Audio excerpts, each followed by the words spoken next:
Just come in. Good afternoon, sir. बैठिए। Thank you. बिना नाम बताइए अपना संक्षिप्त परिचय दें।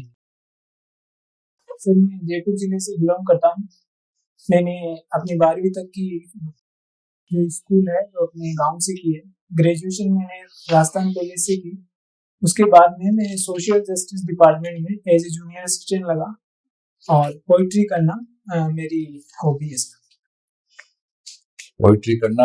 और आप अभी जो जूनियर असिस्टेंट के पद पे काम कर रहे हैं, छोड़ दिया? नहीं सर, अभी मैं उस पे नहीं हूँ सर, मैंने वो पद छोड़ दिया। क्यों छोड़ा आपने पद? गवर्नमेंट जॉब तो मिलती ही नहीं लोगों को, और आपने वो लगने के बाद में छोड़ दिया आपने? सर वो लगने के बाद में वहाँ काम करके ही मैंने ये देखा, उसके 2 रीजन थे सर। पहला ये कि उस काम में मेरी रुचि नहीं थी, और दूसरा मैं सिविल सर्विस की प्रिपरेशन करना चाहता था। उसके लिए मुझे पर्याप्त समय नहीं मिल रहा था, मैं डायरेक्टरेट में जॉब कर रहा था, तो सर इसलिए मैंने छोड़ने का नहीं। तो आपने ये बताया कि उस काम में मेरी रुचि नहीं थी। हाँ सर। आप तो आरएस बन गए, उसके बाद में आपको है वो किसी ऐसी डिपार्टमेंट में लगा दिया जाए जहां आपकी रुचि नहीं हो, तो क्या आप नौकरी छोड़ देंगे? नहीं सर। क्यों? सर जो आरएस का काम है और जो जूनियर असिस्टेंट का काम है, दोनों में बहुत अंतर है। काम तो देखिए अकॉर्डिंग टू है वो पोस्ट ही काम मिलता है। एक छोटा बाबू है, बड़ा बाबू है। हाँ, उसमें क्या बात है? बड़ा बाबू कहते हैं चीफ सेक्रेटरी को। सर मैं यही बताने की कोशिश कर रहा हूँ कि जो मैं काम कर रहा था उसमें एक तो रेस्पॉन्सिबिलिटी का कम स्तर था, और दूसरा उसमें आपने मुझे ये बताया कि मेरी रुचि नहीं थी वहाँ पे। आपने ये सब काम में लिया कि मेरी रुचि नहीं थी उस काम में है, इसलिए मैंने उस पद को छोड़ दिया। तो कोई जरूरी नहीं है कि आपको प्रशासनिक पद देने के बाद में आपको है वो अपने रुचि का काम मिल जाए, ये जरूरी नहीं है। तो क्या आप जो ऐसी स्थिति में है वो उस पद को भी छोड़ देंगे क्या? नहीं सर, मैं यही सोच के आया हूँ कि जो आरएएस में है मैं उससे रिलेटेड अपना काम करूंगा, क्योंकि सर जैसा मैंने बताया कि उसमें एक तो मैं अपनी नहीं, आपकी रुचि क्या है मेरे को तो सबसे पहले बताएं कि मेरी रुचि ये है, इसमें बताएं पहले। हाँ सर, मैं वही बताना चाहता हूँ कि मैं जो भी मुझे काम मिलता है उसको उसमें मेरी डिसीजन मेकिंग हो और उसको मैं अपने स्तर पे कर सकता हूँ, उसमें मैं खुद निर्णय ले सकूं, साथ ही उसमें अच्छी रेस्पॉन्सिबिलिटी हो उस काम में। और इसके अलावा अगर वो डाइवर्स नेचर का काम होगा तो वो मेरे को पसंद होगा। मेरा ये मानना है कि व्यक्ति ही काम को इम्पैक्ट नहीं करता, बल्कि जैसा वो काम करता है उसका व्यक्तित्व भी वैसा बनता जाता है। इसलिए मैंने तो मैं जहां तक समझ पाया कि आपको है जो वो काम चाहिए जिसमें डाइवर्सिफिकेशन हो। यस सर, ये वही चाहिए। और कुछ तो केवल है वो आरएस प्रॉपर के अलावा है वो कोई भी और दूसरी पोस्ट है उसमें डाइवर्सिफिकेशन नहीं है सर, लेकिन वो रेस्पॉन्सिबिलिटी का ऊंचा स्तर है और उसमें सीखने को बहुत कुछ मिलता है जो एक जूनियर असिस्टेंट। तो ये सीखने को तो इस सोशल जस्टिस में हमें वो सबसे ज्यादा मिल सकता था। सोशल जस्टिस तो है वो एक बहुत बड़ी आरएस, यदि इस पद पर रहते हुए आप आरएस बनते तो वो और ज्यादा इंपॉर्टेंट चीज थी सर कि इस जॉब का एक्सपीरियंस आपके पास में होता कि लोगों को सोशल जस्टिस नहीं मिल रही है, इसलिए मैंने है वो आरएस का पद चुनकर है वो मैं सोशल जस्टिस दिलाऊंगा, ये आपका टारगेट होता तो हमें मानते हैं कि आप है वो काम करते हुए आप है वो आपकी जो इच्छा है वो और ज्यादा हुई है और काम के प्रति लगाव ज्यादा है। आपने तो ये काम किया कि ये जो इच्छा नहीं है छोड़ के चल दी है। सर जो आप बात कर रहे हैं मेरा वही उद्देश्य है, मैं उसी डिपार्टमेंट में जाना चाहता हूँ, लेकिन रेस्पॉन्सिबिलिटी के ऊंचे स्तर पे जाना चाहता हूँ। क्योंकि जूनियर असिस्टेंट के तौर पे मैं वो काम नहीं कर सकता था जो मुझे वहां लगा। अगर मैं एक आरएएस और एक दूसरे तौर पे जाता हूँ तो वहां मैं वो काम कर पाऊंगा। क्या करेंगे आप आरएएस बन के? आप क्या क्या काम करने के लिए सोचा आपने, बताइए। सर जैसे मेरे अपने ही डिपार्टमेंट में जिसमें मैंने काम किया है, मैं उसका एग्जांपल देना चाहूंगा। बताएं। कि यहाँ जो एक मेजर प्रॉब्लम आती है वो बेनिफिशियरी के आइडेंटिफिकेशन और बेनिफिशियरी को खुद को अवेयरनेस नहीं होती है। इस डिपार्टमेंट का जो टारगेटेड ग्रुप है वो बहुत ही मार्जिनलाइज्ड मार्जिनल सेक्शन है सोसाइटी का, उसको अवेयरनेस ही नहीं होती कि समाज सरकार के द्वारा कौन कौन सी स्कीम्स उनके द्वारा चलाई जा रही है। तो पहली बात उसकी अवेयरनेस प्रमोट करना। तो आप आरएस बन जाएंगे तो कैसे अवेयर कर देंगे? कोई जादू की छड़ी है आपके पास में कि आपने है वो उस एरिया के सभी लोगों को जो टारगेट ग्रुप है उसको अवेयर कर दिया? इससे बढ़िया तो एनजीओ चलाओ एक।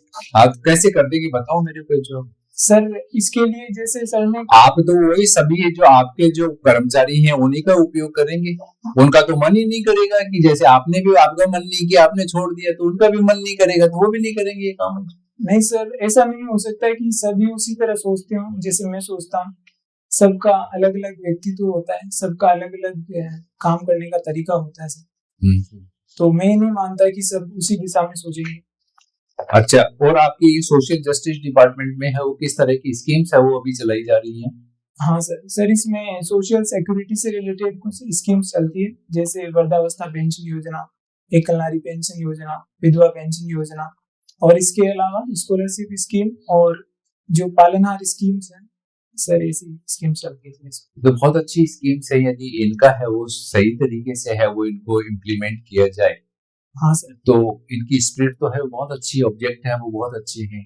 हाँ सर, तो आपने है वो कहाँ लेकुमा देखा इसमें है वो कहाँ कमी देखी जिसमें सुधार करने के लिए आप आरएस बनने के लिए है वो एक तरह से प्रोत्साहन मिला आपको? सर पहला तो मैंने बता दिया कि जो बेनिफिशियरी है उसमें। ठीक है, दूसरा बताएं। और सर दूसरा, इसमें बहुत सारे ऑफिसर्स में सेंसिटिविटी की भी एक कमी देखने को मिलती है जो ये सेक्शन है उसके प्रति। तो संवेदनशील अगर प्रशासन आता है तो वहाँ बहुत सारी समस्याओं का समाधान हो सकता है। जैसे एग्जाम्पल के लिए कोई लाभार्थी ब्लॉक लेवल पे आता है और उसका छात्रवृत्ति का काम है, तो वो स्वयं अपने ही स्तर पे करवाए, ना कि लाभार्थी को एक जिला मुख्यालय पे भेजने की कोशिश करे। तो इस तरह संवेदनशीलता काम में आ सकती है। दूसरा, टेक्नोलॉजी की सहायता से या फिर जो समाज में एनजीओ वगैरह होते हैं उन सब के माध्यम से एक जो अवेयरनेस का काम है वो प्रमोट किया जा सकता है।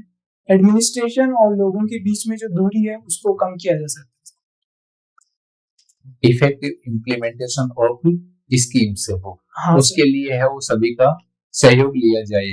हाँ जागरूक करने के लिए जागरूक किया जाए। जागरूक कैसे करें? हम सब स्कीम्स में है वो यदि हम सुधार की बात करते हैं तो एक पॉइंट सबसे ज्यादा उभर के आता है कि लोगों में जागरूकता है वो नहीं है। हाँ सर, तो ये जागरूकता के लिए क्या किया जाए? सर इसके लिए जो लोकल लेवल पर कुछ पॉलिटिकल फंक्शनरीज होते हैं जैसे वार्ड पंच, सरपंच, उनका एक सहयोग लिया जा सकता है। जो कुछ आदरणीय व्यक्ति हर फील्ड में होते हैं लोकल लेवल पे, उनका सहयोग लिया जा सकता है। दूसरा, आज टेक्नोलॉजी का टाइम है और सोशल मीडिया है, तो एक सोशल मीडिया के माध्यम से भी सोशल मीडिया में एक वो भी चल रही है कि ऑस्ट्रेलिया में है वो 16 साल से कम के बच्चों पर है वो सोशल मीडिया पे पाबंदी लगा दी गई है। हाँ सर, क्या भारत में भी है वो इस तरह की पाबंदी है वो लगा देनी चाहिए? हाँ सर, सेलेक्टिव पाबंदी, अगर 16 साल से कम बच्चे हैं तो फिर सेलेक्टिव पाबंदी लगानी चाहिए सर।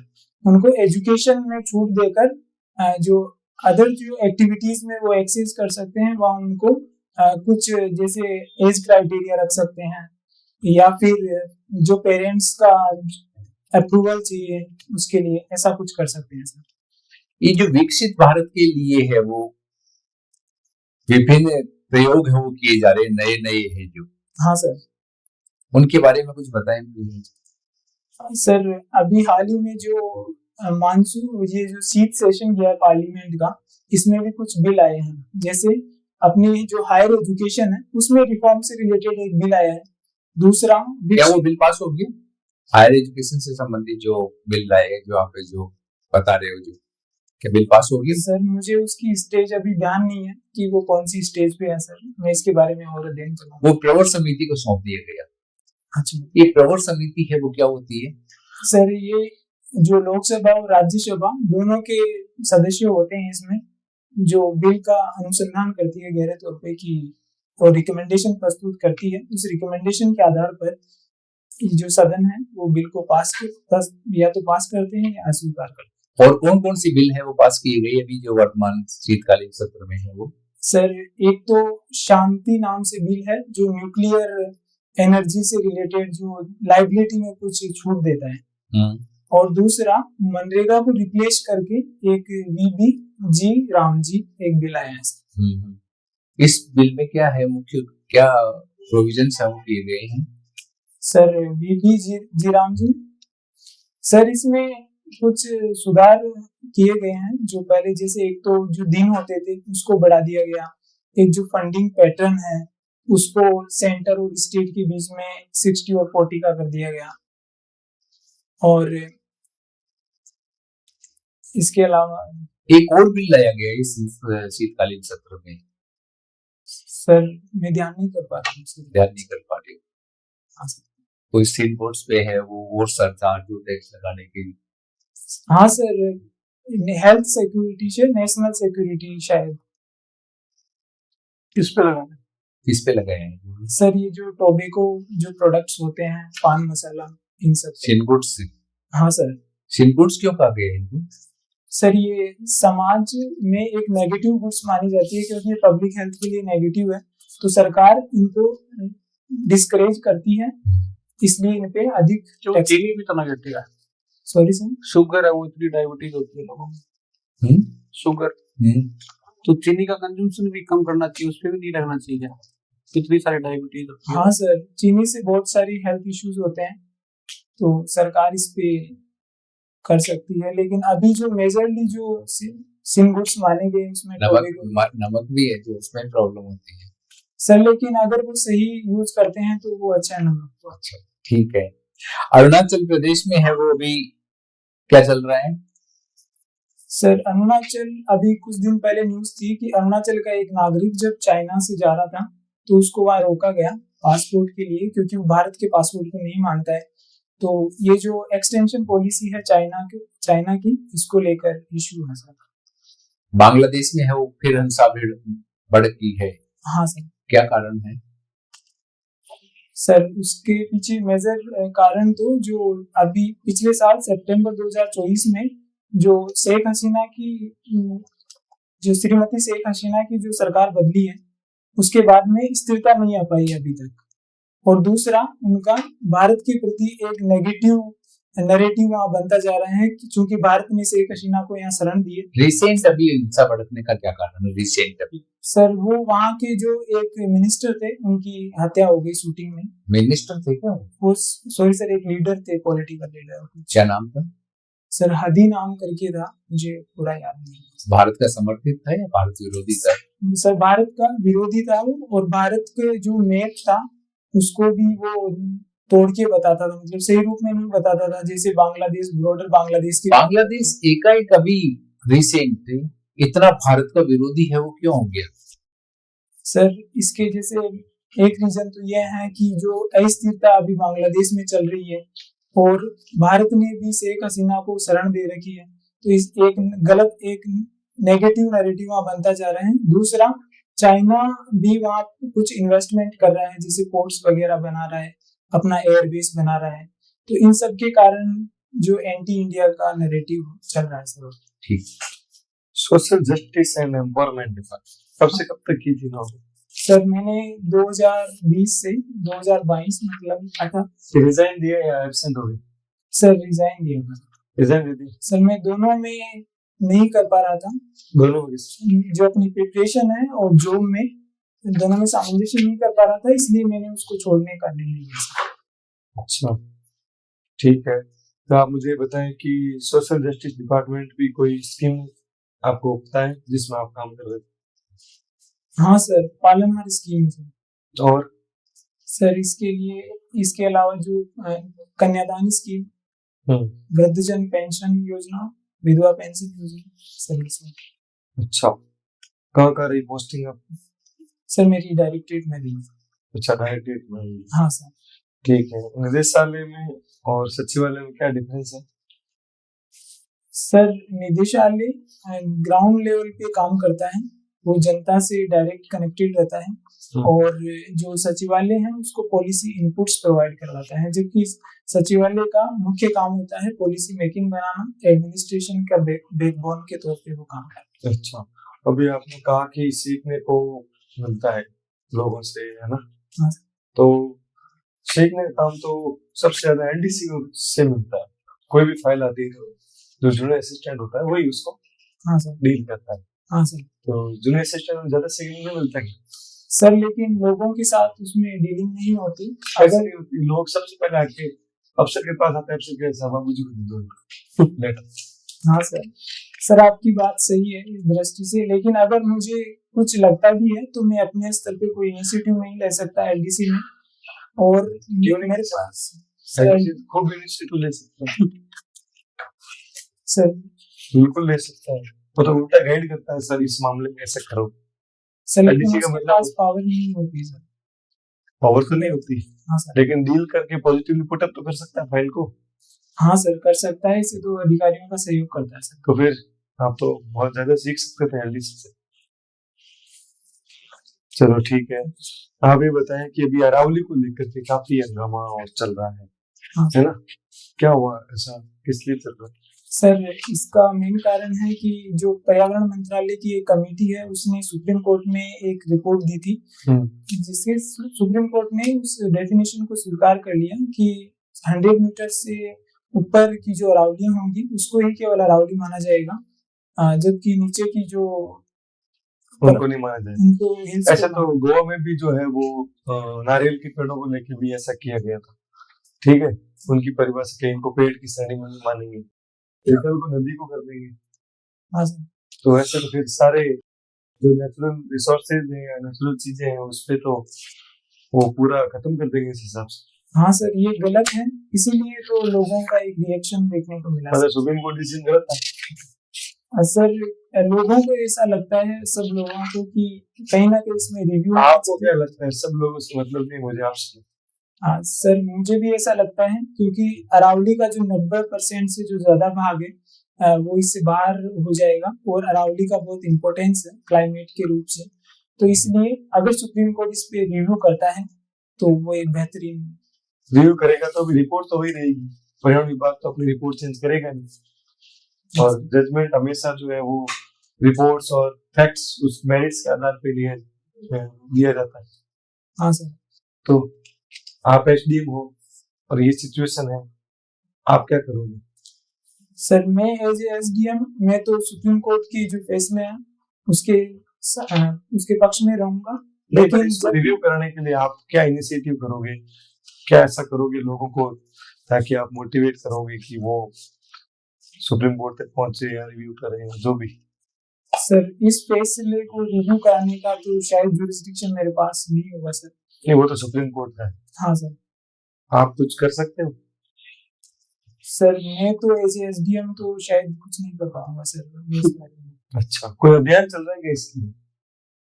सर, हरियाणा और राजस्थान अभी नहीं, इसको बचाने के लिए सर प्रोजेक्ट अरावली एक चल रहा है, जिसमें जो डेजर्ट का जो विस्तार होता है नॉर्थ ईस्ट की साइड, उसको कम करने का अरावली बचाओ अभियान नहीं चल रहा क्या? सॉरी सर, मैं नहीं देखा, नहीं पढ़ा कहीं। हाँ सर। अच्छा, आप ये बताओ कि आप अभी वर्तमान राजस्थान सरकार की किसी योजना का लाभ ले रहे हैं? सर, अभी तो जैसे जो हेल्थ इंश्योरेंस स्कीम है उसका लाभ। क्यों, आपने तो रिजाइन दे दी ना, फिर कैसे? सर, मेरी मदर सर्विस में है तो उसके तहत मैं ले सकता हूँ कभी। अच्छा, वो क्यों अब कैसे ले सकते हो? 26 साल के हो गए ना आपका। तो 25 साल तक 25 साल तक की एज है उसमें, डिपेंडेंट है। आप तो नहीं ले सकते। कैसे ले सकते हो बताओ? तो गलत कर रहे हो इसका मतलब। आरजीएचएस में आपका नाम? हाँ सर। इसका मतलब आप भ्रष्टाचार कर रहे हो दूसरे तरीके से। सर, अभी नहीं लिया, लेकिन मैंने पॉसिबिलिटी के तौर पे बताया है कि मैं उसका लाभ ले सकता हूँ। अच्छा, कभी लिए नहीं? कभी नहीं सर, अभी नहीं लिया मैंने। अभी नहीं, कभी नहीं ली? नहीं सर, ऐसी सिचुएशन आई नहीं कि मैं। अच्छा, आरजीएचएस में अभी क्या परिवर्तन किए गए? कल या 2-3 दिन में बहुत बड़ा परिवर्तन किया गया। सर परिवर्तन का एग्जैक्ट मुझे मालूम नहीं है, मैं पढ़ नहीं पाया इसको। अच्छा, पढ़ नहीं पाए। एक पोर्टल जो है वो राज्य सरकार ने अभी जो है वो जारी किया है और बहुत ही इम्पोर्टेंट है ई गवर्नेंस को बढ़ाने के लिए, और जिसमें एआई का भी जो है वो टेक्नोलॉजी का यूज किया। सर का अभी लॉन्च किया है? अभी मतलब इस वर्ष में लॉन्च किया। अच्छा, सॉरी सर, मैं अभी उसके में। अच्छा, इसका भी आपको पता नहीं है, तो मुझे बताएं कि एंटी एजिंग क्या होता है। आज कल बार पढ़ा? हाँ सर पढ़ा। तो उसमें न्यूज थी, कौन सा पढ़ा? सर द हिंदू पढ़ा। द हिंदू। अच्छा, ठीक है। आप मुझे बताओ कि आज का दिन विशेष क्या है? सर 21 दिसंबर। आपकी ज्योग्राफी सब्जेक्ट रहा है? हाँ सर, जियोग्राफी सब्जेक्ट है सर। हाँ, तो फिर बताओ, भौगोलिक दृष्टिकोण से बता दो। सॉरी सर, मुझे ध्यान नहीं है 21 दिसंबर का। अच्छा, आपके जिले के डिविजनल कमिश्नर का नाम क्या है? सॉरी सर, मुझे नहीं पता। नहीं सर। आपके जिले के एसपी का नाम है? एसपी का नहीं सर। एसपी का नाम भी पता नहीं? नहीं सर। सर मूल निवासी बनवाए आप? जयपुर जिले में एसपी है क्या? हाँ सर, एसपी तो हुआ। एसपी है, एसपी का पद है जयपुर जिले में? हाँ सर। है। या कमिश्नर प्रणाली है? सर कमिश्नर जयपुर और जोधपुर में है। हाँ, हाँ, तो कमिश्नर फिर एसपी कहाँ से है फिर? एसपी कहाँ हो गया जयपुर जिले में? सर लेकिन जो शहर के अलावा तो ग्रामीण क्षेत्र। वो ग्रामीण में है, लेकिन तो उसका नाम भी पता नहीं चला। सर ठीक सर। ठीक है, आपने जैसे इस डिपार्टमेंट में काम किया, तो एम्पावरमेंट का मीनिंग क्या होता है? सर जब किसी व्यक्ति को और समुदाय को ऐसी क्षमता प्रदान की जाती है कि वो अपने अधिकारों को पहचान सके, अपना निर्णय ले सके और संसाधनों तक पहुंच बना सके, तो उसको एम्पावरमेंट कहते हैं। ठीक है, चलो अभी कल परसों एक रिजल्ट आया था राजस्थान जुडिशियल सर्विस का, देखा था? हाँ सर, मुझे ध्यान है कि आया था। 40 में से अराउंड 27 या 28 महिलाएं सिलेक्ट हुई थी। तो फर्स्ट 10 में 8। हाँ, तो महिलाओं की मतलब जो सिलेक्शन रेशियो था वो काफी हाई था, उसमें अराउंड 70% महिलाएं। ठीक है। हाँ सर। तो क्या महिला सशक्तिकरण को जैसे अपन देखते हैं तो ऑलरेडी जैसे सरपंच वालों में भी 50% उनको रिजर्वेशन दे रखा है, हाँ सर। रीट में भी 50% रिजर्वेशन दे दिया, हाँ सर। तो आपको नहीं लगता है पुरुषों के साथ गलत हो रहा है? नहीं सर, ये मैं नहीं मानता कि ये गलत है, क्योंकि कई वर्षों से महिलाओं को उनके अधिकार नहीं मिले हैं। हाँ, तो इसलिए उनको एक इस तरह की अपॉर्चुनिटीज देना, आरक्षण उनको ज्यादा देना उनके लिए जरूरी है। महिला सशक्तिकरण के आयाम कौन कौन से हैं? Sorry sir. महिला सशक्तिकरण के आयाम कौन कौन से हैं? सर इसके आयाम हो सकते हैं कि जैसे वो इंडिपेंडेंट डिसीजन ले सके और समाज में परिवर्तन कर सके खुद इनिशिएट करके, और रोजगार के रूप से वो इंडिपेंडेंट हो। ये सर। ठीक है, मान लो आप कहीं एसडीएम बन गए, हाँ सर। अच्छा लग रहा है बोल के, हाँ बन सर। भी जाओ और आप कहीं रात्रि चौपाल में जाते हो, वहां पे जो सरपंच है उस गांव की वो महिला है, हाँ सर। ठीक है, वो घूंघट रखती है, लेकिन आपने भी बहुत ही ऐसे जोश में आके कि नहीं नहीं घूंघट तो आज हटाना ही है ऐसे करके आपने उसको तो कन्विंस कर लिया, और वो बैठी है वहां पर, उसने घूंघट ऊपर कर लिया। अब गांव वाले विद्रोह कर दिया, गांव वालों ने कि ऐसे कैसे कर दिया, हमारा तो संस्कृति को खराब कर दिया, ये कर दिया वो कर दिया, दंगे पे आ जाते हैं। पुलिस वाले भी नहीं होते हैं उस समय, तो एक दो ही कोई होमगार्ड वाले ही होते हैं। तो उस सिचुएशन को कैसे हैंडल करोगे आप? सर पहले मैं इसमें ये स्थिति मुझे मानना ही है, या जैसे मैं किसी को फोर्स नहीं कर सकता कि घूंघट रखे या ना रखे, लेकिन सरपंच के तौर पे आपने प्रोएक्टिव हो गई, उसको कन्विंस कर दिया कि ठीक है आप सरपंच हो यहाँ के, ये हो, उसने हटा दिया, अब विद्रोह कर रहे हैं गाँव। तो सर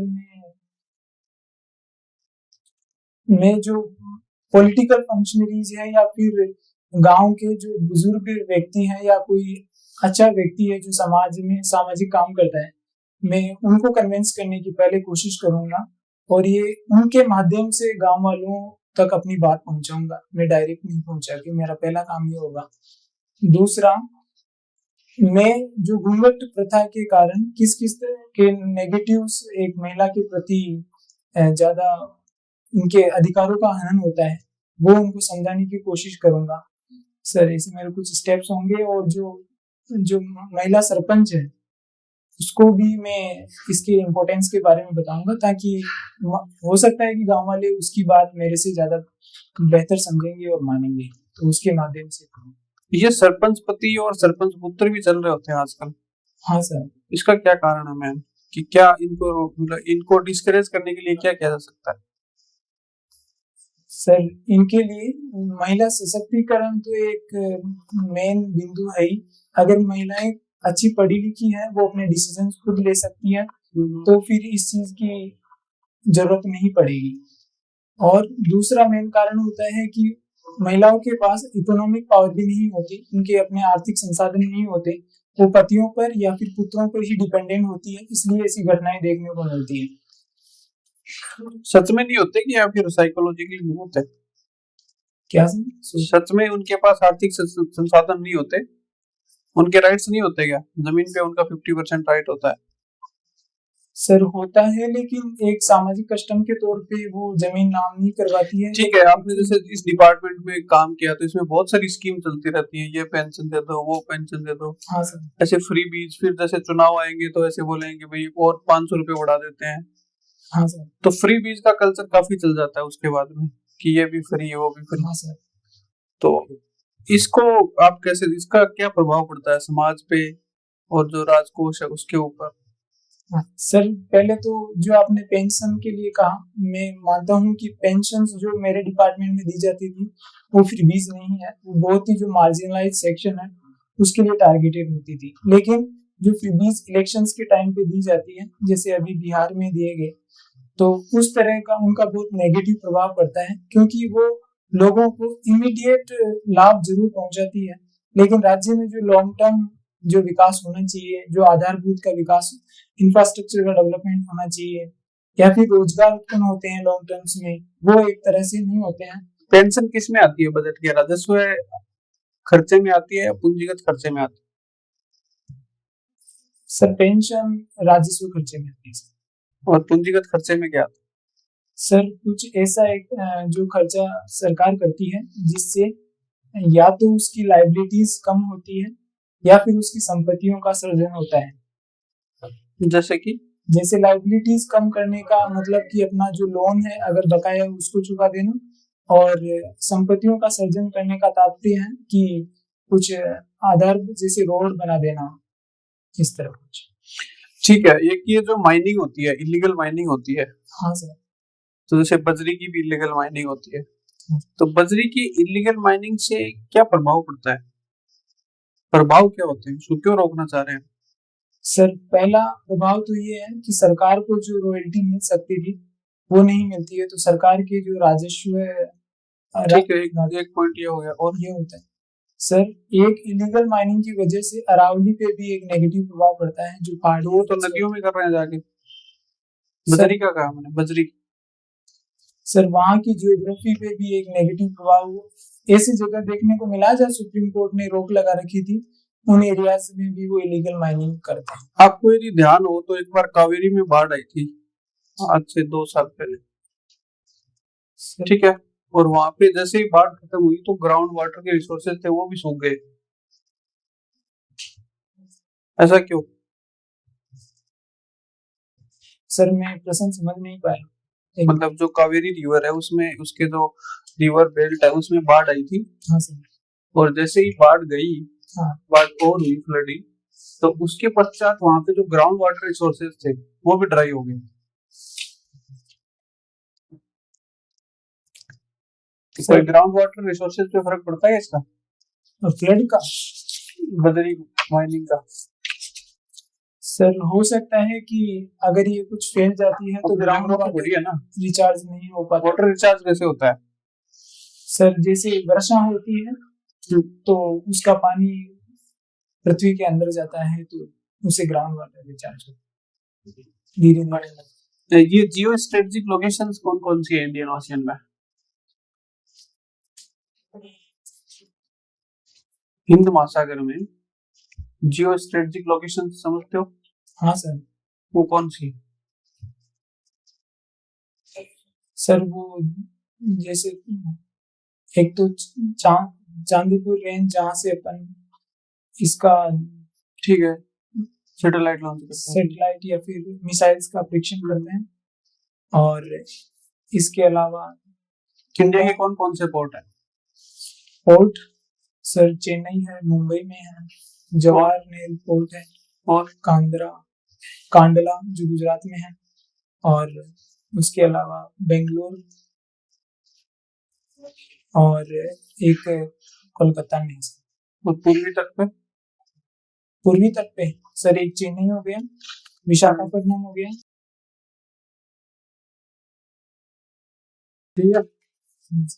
ठीक है, जैसे यहाँ से अपन जाएं यूक्रेन, हाँ सर, तो सीधे सीधे नाक की सीध बना के जाएं तो कौन कौन से कंट्रीज की पॉलिटिकल बाउंड्रीज से होते हुए जाएंगे वहां? सर एक पाकिस्तान, फिर अफगानिस्तान और उसके बाद में कजाकिस्तान। ज्योग्राफी पढ़ते नहीं हो मतलब आप? सर पढ़ता हूँ, पढ़ते अभी तो बता ध्यान नहीं कर पा रहा हूँ, इसके बारे में पढ़ूंगा सर। जयपुर जिले से ही आप? हाँ सर। जयपुर में नगर निगम 2 है ना? हाँ सर। तो अब नगर निगम से लेकर है वो सरकार ने क्या फैसला किया है? सर मैं अवेयर नहीं हूँ सर इसके बारे में। अभी तो जयपुर ग्रेटर नगर निगम है, एक हेरिटेज नगर निगम है। हाँ सर। अब उन दोनों को मिलाकर है वो एक नगर निगम बना दिया है। तो एक क्यों बनाया? पहले तो ये कह के है वो 2 नगर निगम बनाए थे कि जयपुर का एरिया है वो काफी बड़ा हो गया और एक नगर निगम के वो संभाल नहीं पाता है, डेवलपमेंट की जो एक्टिविटीज है वो पूरी नहीं कर पाता, तो 2 नगर निगम बना दिए। अब दोनों को वापस है वो एक जगह मर्ज कर दिया।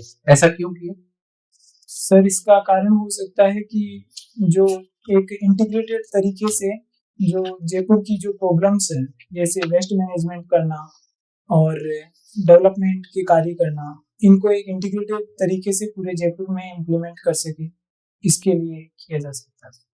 भी यूनेस्को ने भी हेरिटेज सूची में एक फेस्टिवल को शामिल किया है। फेस्टिवल को? हाँ सर मुझे ध्यान नहीं है सर, पुष्कर को किया होगा शायद। पुष्कर फेस्टिवल है? फेस्टिवल है पुष्कर, फेयर मेला, पुष्कर मेला। हाँ सर। दिवाली को शामिल नहीं किया, ये नहीं पढ़ा आपने भी? सर मुझे ध्यान नहीं था सर। सर मुझे कौन सी तैयारी कर रहे हो आप? अभी ये चीज ध्यान नहीं है आपको कि दिवाली को शामिल किया अभी यूनेस्को ने, भी लेटेस्ट है वो? सर मुझे इसका ध्यान नहीं था सर। आप क्या क्या तैयारी करके आए? जयपुर प्रॉपर के हैं या जयपुर रूरल में है आपका? सर मेरा फुलेरा है सर, जयपुर रूरल। फुलेरा तो जयपुर में ही आ गया एक तरह से। अभी हाँ जो नगर निगम में इसमें जेडीए रीजन में आ गया ना फुलेरा? ये नहीं सर, जेडीए में नहीं आया। जेडीए में नहीं आया? नहीं सर, जेडीए में नहीं आया फुलेरा। अच्छा, नगर पालिका तो होगी? हाँ सर नगर पालिका। चुनाव हो रहे नगर पालिका के? सर अभी सुप्रीम कोर्ट ने कहा है कि 15 अप्रैल तक करवाने। 15 अप्रैल तक करवाए? हाँ सर। तो कितने वार्ड होंगे आपके? जो कितनी पॉपुलेशन? सर मैं ग्राम पंचायत से हूँ। ग्राम पंचायत में है तो ग्राम पंचायत में कितने वार्ड होंगे आपकी ग्राम पंचायत में? वो सर मेरी ग्राम पंचायत में 15 वार्ड है सर। 15 वार्ड है? हाँ सर। तो कितनी पॉपुलेशन है आपकी ग्राम पंचायत की? सर लगभग 1500 है। लगभग 1500? मेरे गांव की है 3000 के आसपास। 3000 आपकी पूरी ग्राम पंचायत की है? हाँ सर। तो उसमें 15 वार्ड हैं आपके? एक वार्ड में 200। कौन सी ग्राम पंचायत है? नहीं तो खेड़ी गांव। क्या क्या फॉर्मूला बनाए? अभी आज ही पेपर में है, पढ़ा है आज का पेपर? सर उसमें ये है कि अगर 3000 की पॉपुलेशन है तो उस पे 7 वार्ड होंगे। तो आपकी पंचायत में फिर 15 वार्ड कैसे हो गए? सर ये आपने खुद नहीं बताया ना कि मेरी पंचायत में 15 वार्ड हैं। सर ये नया फॉर्मूला होगा तो इसलिए शायद। तो मैं तो नए फॉर्मूले की बात कर रहा हूँ पीए पे। तो अभी 3000 की पॉपुलेशन में 15 वार्ड हैं। सर मैं इसके बारे में और अध्ययन करूंगा सर। ठीक है, आपका साक्षात्कार होगी। Okay sir.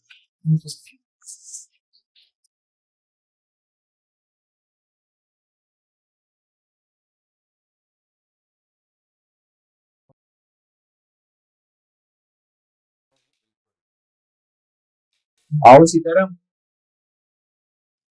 एक तो ये ईमानदारी से ये बात बताना हाँ सर। कि किसके प्रभाव में आके नौकरी छोड़ी आप? सर मैंने खुद ने ही किया था सर। खुद ने किया था, फिर तैयारी क्यों नहीं कर रहे? सर उसके साथ हो नहीं रहा था, उसमें वर्कलोड सही तो ये है कि वर्कलोड बहुत ज्यादा होता है। कहाँ होता नहीं, डायरेक्टरेट में होता है सर, अगर ब्लॉक में होता तो वहाँ तो नहीं होता सर। तो अभी कौन सा पढ़ रहे हो फिर? और तो अभी कौन सा आपने है वो नौकरी छोड़ने के बाद में कौन सी आपने है वो भी सर वो अभी इंटरव्यू के हिसाब से तो आपने बहुत अभी बहुत ज्यादा तैयारी की आवश्यकता है आपको। अभी शुरू ही नहीं किया आपने पढ़ाई का काम? नहीं सर शुरू तो की है। फिर पता नहीं फिर क्या प्रॉब्लम है? फिर क्या प्रॉब्लम है बताओ? जो कॉन्फिडेंस नहीं बन रहा आपका अभी। मॉक कौन सा मॉक है ये? सर ये फर्स्ट मॉक फर्स्ट ही है ये? इससे पहले एक दो दिए हैं सर। है? एक दो दिए हैं सर। एक तो या दो? आप यहाँ का फर्स्ट है? दो। तीसरा है मतलब ये। हाँ यहाँ का फर्स्ट है अभी, और 2 और दे चुके आप है जो। हाँ सर। तो क्या दोनों की परफॉर्मेंस भी आज जैसी ही थी? डेट थोड़ी आ गई इनकी। डेट तो नहीं आई लेकिन सर उनकी भी अच्छी नहीं थी। पेपर कैसे हुए थे? पेपर तो सही हुए थे सर। पिछली बार का मैंने दिया था इंटरव्यू दिया था? इंटरव्यू और मेंस का साथ साथ दिया था उसमें। तो इंटरव्यू दिया था कौन सी क्या क्या रैंक? हाँ सर 1100 के आसपास है। 1100 के आसपास है। इंटरव्यू में कितने मार्क्स? इंटरव्यू में कितने मार्क्स आए थे? 38। किसके बोर्ड में थे? वो मंजू मैडम।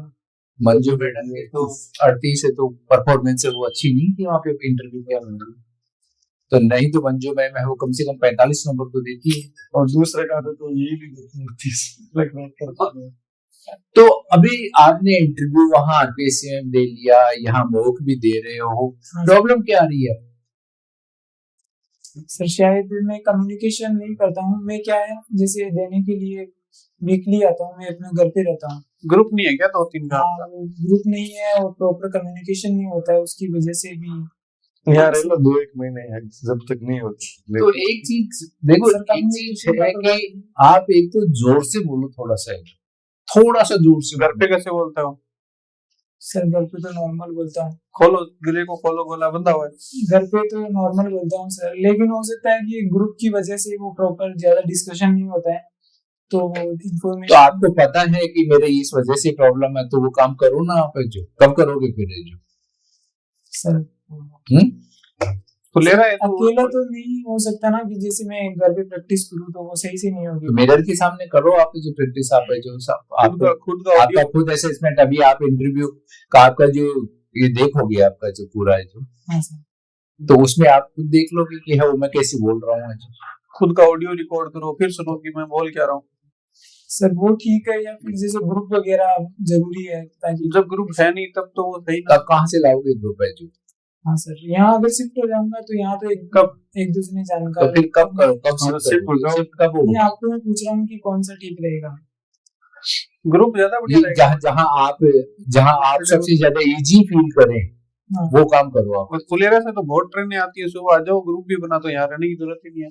देखो 40 मिनट का कुल मिला के आप यदि पढ़ाई भी करो ना, तैयारी भी करो ना, तो वो बोलती है जो है आपकी अभी बहुत कम तैयारी है।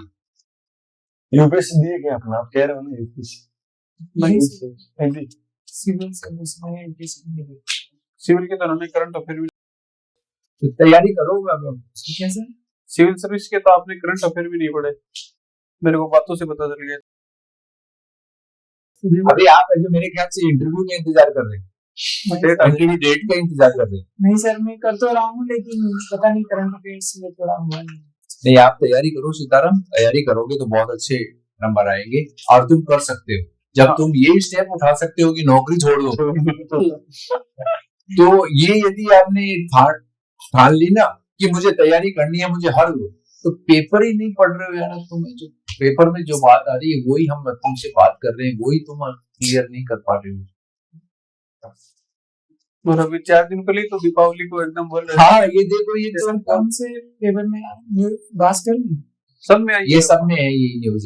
मैं और ऐसे आप यूं क्यों कर रखे हो? फिर ऐसे ये कॉन्फिडेंस की लैक ऑफ कॉन्फिडेंस। ऐसे रख लो, हाँ ये सही है, ऐसे रख लो, ऐसे दोनों। तैयारी करो और फिर एक बार इंटरव्यू यहाँ पे आना। अभी 7-8 दिन कोई मौक मत, अभी इस वीक ये दिसंबर में कोई मौक मत दो, ठीक है। और अखबार डेली पढ़ो। पंचायती राज की जो लोकल बॉडीज के चुनाव हो रहे हैं, इनके ऊपर पूरी तैयारी करो आप। जो और संसद टीवी है उसकी डिबेट सुन लो, ठीक है ना, ये सारी चीजें हैं जो आप तैयारी कर दो। और ये पॉलिटिकल साइंस जो भी आपके सब्जेक्ट हैं, उन सब्जेक्ट की भी तैयारी करो आप। आरएस लेवल का जो सिलेबस है उसकी तैयारी करो। सर एक चीज और मैं पूछ रहा था कि जैसे ये मेरी सर्विस का मेंशन करना सही है या नहीं करना? तो इसको तैयार कर लो ना अच्छी तरह इसको डिपार्टमेंट। तैयार कर लूं तो फिर सही है मेंशन कर? हाँ तैयार कर लो। आप इसको मैं मेरी जॉब के साथ न्याय नहीं कर पा रहा था, आप ये मत कहो कि मैं हम तैयारी नहीं कर पा रहा था। जो रुचि नहीं है तो आपको उखाड़ देंगे वहां पे। एसडीएम भी तो खोपचे पकड़ के बैठे होते हैं, कौन सी गारंटी है फील्ड में नौकरी मिले?